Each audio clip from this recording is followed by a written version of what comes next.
So I bumped into an old school friend of mine the other day at the airport, and he asked me, what have you been up to? And I said, I've been busy innovating with AI. He said, that's not possible. There's no AI in the Bay Area. I said, no, what do you mean? That makes no sense. So he pulls out his iPhone, opens up iTunes, and shows me AI. AI is a music band. So AI means different things for different people, for different companies. I'm going to talk about what AI means in the industrial IoT context. I know I also am standing between you and your lunch, so I'm going to keep it really short and not go over time. I do want to request the people at the back to come and join and sit in the front if you can, because you're too close to the door and you'll be escaping soon. Think of planes. If we are able to harness all the data that we capture in our jet engines and predict when an engine is going to fail and proactively do maintenance to prevent flight delays, imagine that. Imagine locomotives that optimize themselves for fuel efficiency based on the wear and tear of its individual parts and the weather conditions where it's operating. Think of street lights that are smart enough to figure out how bright they need to be at any point of time, depending on the objects or people around it. Think of healthcare equipment that talk to each other to provide the best cure to patients and doctors. When you go in for a scan, that you are able to find the best cure that worked in the past anywhere in the world. Imagine wind turbines that adjust the speed and direction of their blades depending on the natural wind speed and direction. Not going to spend a lot of time talking about GE, but just wanted to give you a sense of the industries that we serve. At its heart, we are a big iron company. We do a lot of manufacturing, big equipment, whether it's jet engines, locomotives, MRI machines, subsea equipment, healthcare equipment. It's a big iron company. This, just to give you a sense of impact, every 2 seconds, a GE-powered aircraft takes off. GE manufactures energy for half of the world's consumption.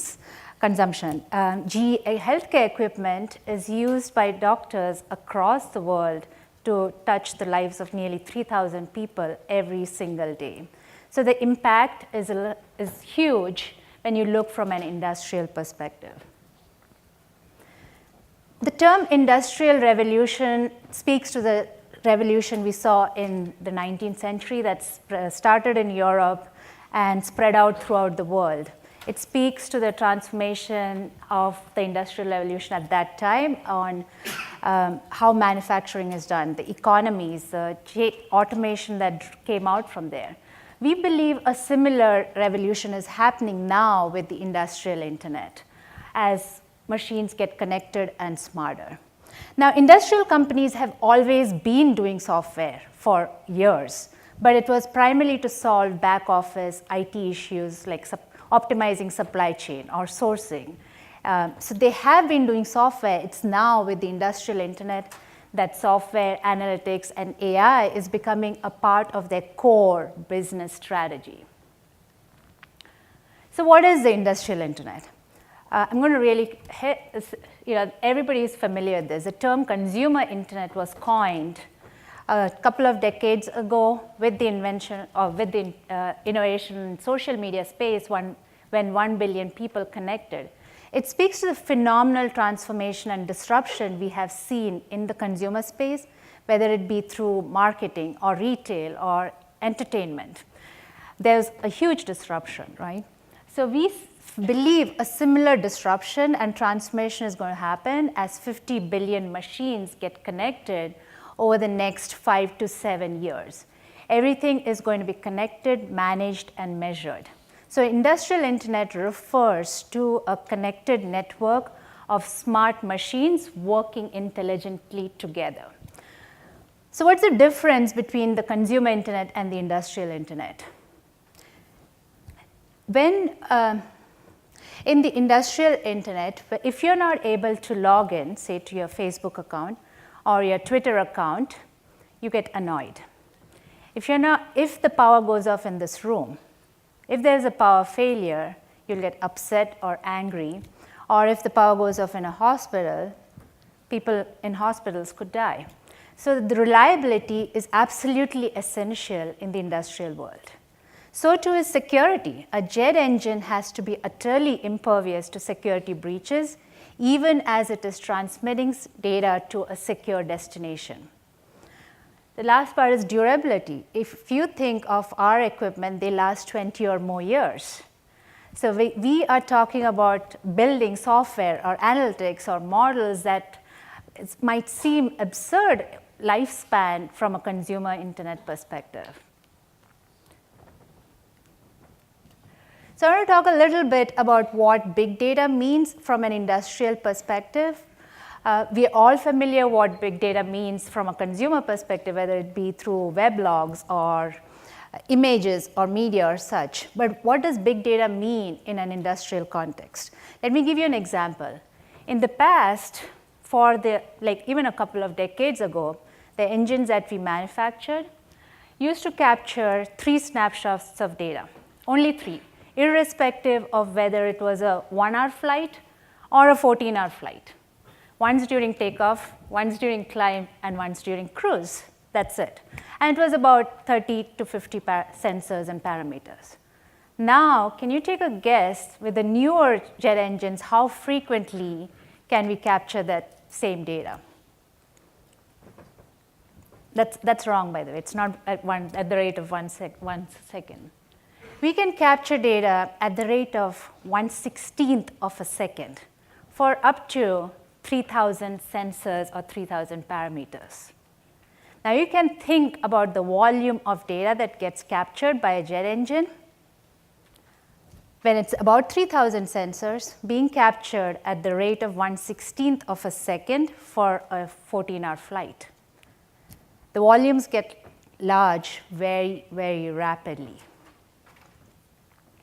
And I'm just talking about jet engine, but we have similar industrial grade machines out there all over the world capturing data at similar rates, whether it be locomotives or MRI machines or subsea equipment. We have equipments across the world capturing data at rapid rates. Now, I want to speak a little bit about the variety of data we have.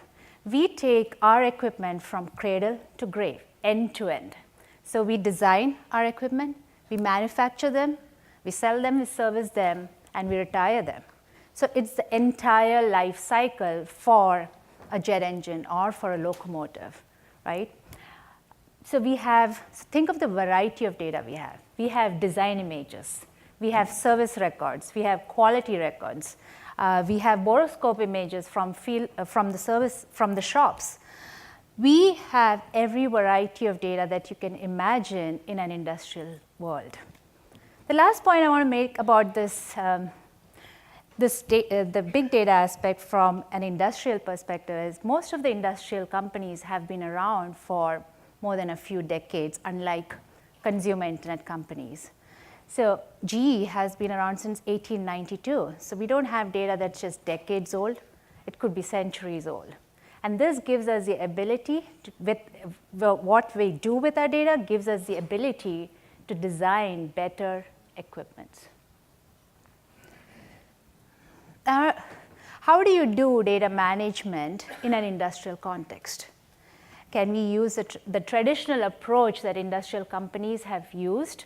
Just don't work anymore. They were meant for more back office IT kind of approach, kind of problem solving, right? So how do we do data management for data that is so varied and so huge? Companies are beginning to use data lakes as a central repository for getting their data in one place. The concept is simple: to be able to get your data in its original raw format in a central location so that anybody in the company, in the enterprise, can use it irrespective of the format of that data. It fundamentally addresses the issue of resolving information silos. But it also assumes that the user of that data knows all the contextual biases around that data, knows how to join and integrate that data. So even though the concept is simple, the implementation is hard, and you have to be very aware of it as you start looking at gathering all this data in one place. It's essentially removing the challenge we've had about purpose-built data stores, which we've had to deal with in the past. So we see new roles evolving in this space. Data janitors, or these are the users who are very familiar with the data. And we are focused on building out a consumption layer on top of the data lakes or these data stores so that anybody in the company can actually use that data, whether it is a business analyst or an executive or an app. Let me give you an example of what this means. So everybody can read this, right? Even if you could read this, this won't make any sense to you, right? It just doesn't make sense. This are just some of the parameters that we get in from our jet engines, the one that being captured at the rate of every 1/16th of a second. These are just some of the parameters. In fact, they don't even come in like this. They come in just as a series of numbers, right? Rapid time series data coming in from the engine. Wouldn't it be great if there were some column headers to start with, right? But imagine as this data, this time series data is flowing in, if you're able to get the complete history of that engine. When was it manufactured? Where was it manufactured? How long has it been flying? Where does it typically fly? When was its last maintenance? What are some of the issues it's had? Imagine having all that information, the context around the piece of equipment available to you at any point of time. That's context. Are there any pilots in the room? So I'm a pilot. Of course, I don't fly the kind of planes that GE manufactures or is on. But some of these data elements made sense to me right away when I saw it, right? I could tell, oh, this value is not right, or this value just doesn't make sense, it's impossible. But imagine if you are able to provide that kind of information to all the non-pilots in the room, where they can see the data and understand all the contextual bias around that data. That's powerful. And that's what we need to do for every industrial equipment that we manufacture. So AI has been going through a resurgence in the past few years. It has been going through the cycle since 60s and 80s and now again, right? It goes through the typical cycle of overpromise, investment, under-delivery, and investment reduction. However, now I feel that we have the software technologies, the analytic techniques, scalable infrastructure available to us, which is going to help us really take AI to the next level. I'm just going to talk a little bit about what analytics impact has both in the consumer and the industrial space. Like in the consumer space, if your model does not work, if it's not accurate, it results in a wrong ad being displayed. Or worse, your shopping cart crashes. But in the industrial space, if your model is predicting when a certain part is going to fail and it doesn't really work, it results in a flight delay. Or if you're using a model for predicting when an MRI machine is going to fail and it doesn't work, it results in patient delays. So the impacts are a little bit more real. I just want to give you the context as we think about AI from an industrial perspective. There are really three kinds of AI in my view. Narrow AI. Artificial narrow intelligence is really being able to solve artificial intelligence that can match or be better than human intellect at solving a very specific narrow problem. Artificial general intelligence is an artificial intelligence that can solve any problem that a human can solve intellectually. And artificial superintelligence is the intelligence of all, which is as good as or better than all the smartest human beings in the world. I believe a lot of work is currently being done in the artificial narrow intelligence space. Like if you look at the consumer space or the industrial space, a lot of work is really around the artificial narrow intelligence space.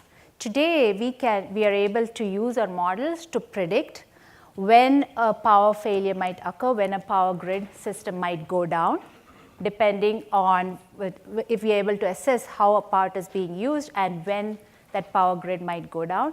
And we can proactively send a field service engineer to fix that part.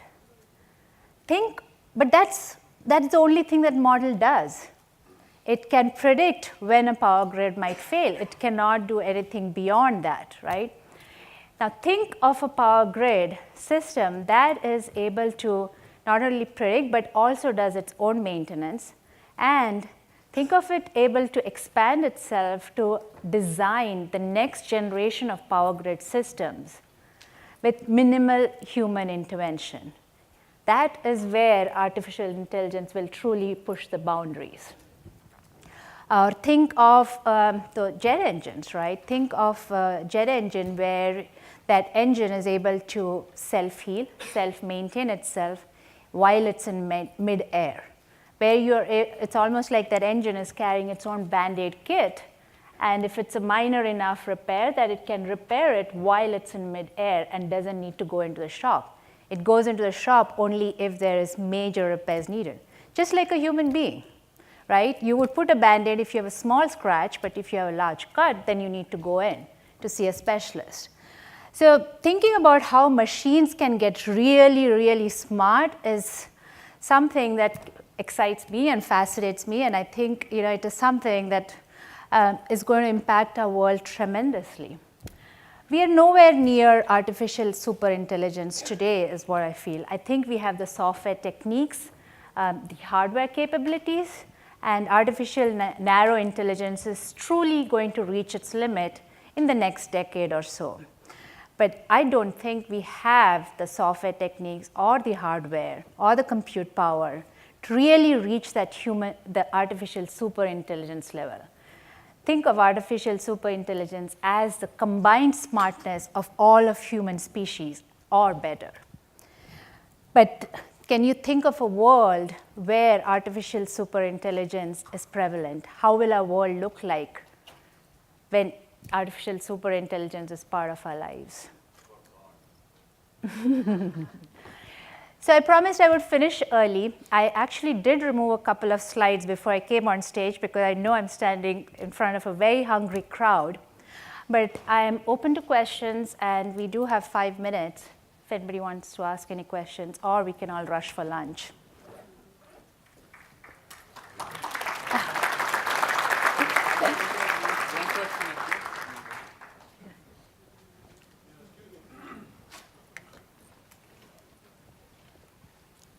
I'm either very loud or very tame, so I'll take a microphone. Do you see a role of AI in electrical markets where the boundary between producer and customers becomes porous? Becomes what? Porous. It means that you sell electricity when you don't use it, and you buy electricity when you need it, on a house-to-house level. Do you see any role of AI in that? Absolutely, absolutely. I think, see, this whole space is new, but I think we are going to move away primarily from being these equipment sellers to being more of the service providers. We don't sell power grids, power systems. We sell the actual the capability of generating power. So I do think the business service models are going to change in the industrial space. Hi, Beena. Thanks for your presentation. Where do you feel we are right now at this stage in actually operationalizing AI so that it's, you talked about the future AI, but where are we in terms of really on a day-to-day being able to tell the experts in the organization, the guys that are maintaining the engines, what to do, when? Where do you feel we are right now? So two things. One is, I think we are still very early on. And that's what I mean when I say we're just not there in terms of operationalizing AI, for making it real, especially in the industrial world, both from a technology perspective, but also from a company culture perspective, because many industrial companies have been around for decades. And these are workforces who have been doing it for years, have been relying on their intuition to actually know when a machine will fail. The cultural change is much more difficult to drive. You can have the best model predicting the most accurate way, but if nobody adopts it, it's waste. So I think it's going to take a couple of iterations for us to get that adoption from the workforce itself. Thank you. Hello, thank you very much for all of the information you shared yesterday and today. The question is, what do you see as the deepest opportunity-rich pockets of cross-sector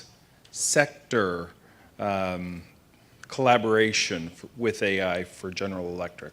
You mentioned healthcare, transportation, energy generation. Is there a natural sweet spot for rapid adoption?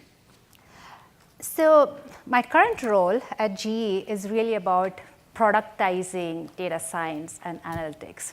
So I've had the good fortune to work across all the GE businesses. I'm very familiar with their businesses, the kind of analytics, the models that's used. And this year, my focus has been is how do you take a model that's built for a jet engine and modify it in a way that it can be applied for any rotating piece of equipment. So if you go to predix.io, which is our platform, our catalog by tomorrow should have 100 analytic models that can be used for industrial equipment. Today it is 63, but we're just doing a release tonight. So that's how we'll have to scale. We have to productize algorithms. And then, if we can do it for all our verticals for a rotating piece of equipment, then any company in the world should be able to use it, right? Of course, there's a training piece involved and all that as you need, but there is opportunity over there which hasn't been tapped into before. Thank you. Hi, me Hi. again. So I always laugh when people talk about, being scared of Skynet. And then you said, imagine a world of artificial superintelligence, and I stopped laughing. Because if you have something that's smarter than everyone on Earth and it's tied directly into the infrastructure and all of our machinery, that kind of sounds like the definition of Skynet. I mean, what do you think?